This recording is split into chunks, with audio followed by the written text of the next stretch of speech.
Developing your preparedness mastermind. Let's take a minute to talk about that. In order to explain what I'm talking about, I'm going to give you a quick story, the Cliff Notes version, out of a book called Think and Grow Rich. There was a story about Andrew Carnegie. He was the founder of Carnegie Steel, and later to be U.S. Steel, at the, kind of right in the middle of the Industrial Revolution, the late 1800s. Amazing entrepreneur, one of the richest, most wealthy men in the world at the time. And he only had 6 years of education. Well, he wound up in a defamation lawsuit against a New York newspaper for them basically saying he's an idiot. He only has 6 years of education. And during one of the hearings, one of the lawyers was asking him some questions, examining him.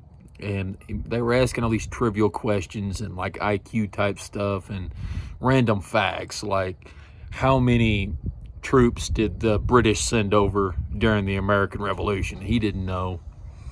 And they asked him several more questions, and finally he stopped him. Andrew Carnegie stopped the lawyer, pointed at him and said, "Look, on my desk, I have a whole panel of electric switches. At any time, I can press one of those switches and somebody will come up to answer any question that I have. Why would I waste my time knowing all this stuff that doesn't really matter?" And in the book, he referred to that as the mastermind, the author of the book did. And the mastermind was being a group of people that you ultimately trust that are all headed toward a common goal and a common direction.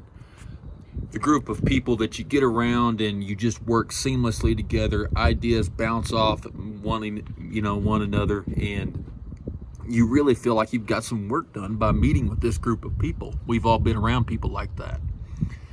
But the point I'm getting to is the whole preparedness and survival and all this stuff. It is a massive, long page of information. It's impossible for everyone to know everything. So what that leaves us and any successful person, whether it be in business or your preparedness plan or any big goal that you're trying to get to, is you have to assemble your mastermind, your board of directors, your group of advisors, that group of people that are all headed toward the same goal. So in Andrew Carnegie's case, there was, probably an engineer and a legal assistant and a tax advisor. There was a guy for logistics, raw materials. But in our situation, maybe we can find the communications guy, the emergency medical guy, the tactical med guy. What about the firearms guy, the gardening guy? What about the handyman or the builder? All of these people are the types of people that you need to put in your mastermind. Something to think about.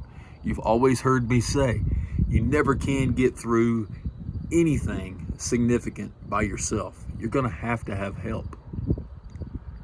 So what's it going to take for you to assemble your mastermind? Put that together for yourself. And not just with preparedness, but anything that you're working toward that's a large goal.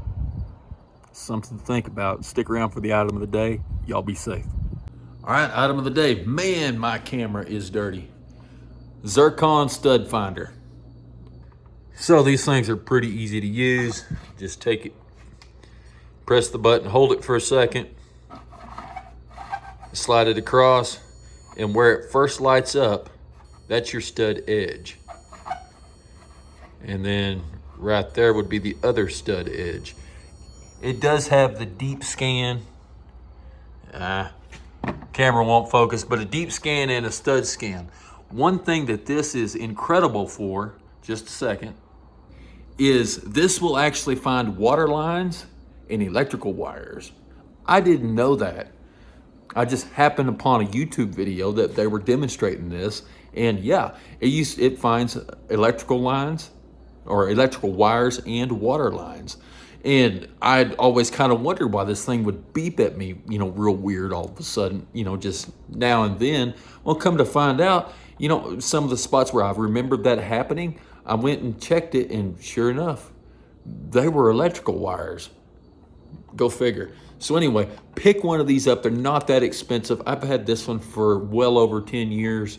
They're not that expensive. They last a long time. 9-volt battery.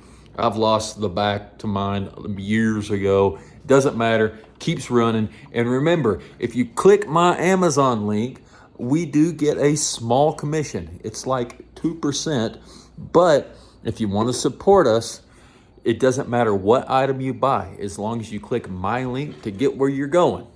Click my link and then buy whatever it is that's on Amazon, even if it's not what I listed. We still get a little bit of credit for it. And I appreciate you guys. Y'all have actually been clicking those links. That's freaking amazing.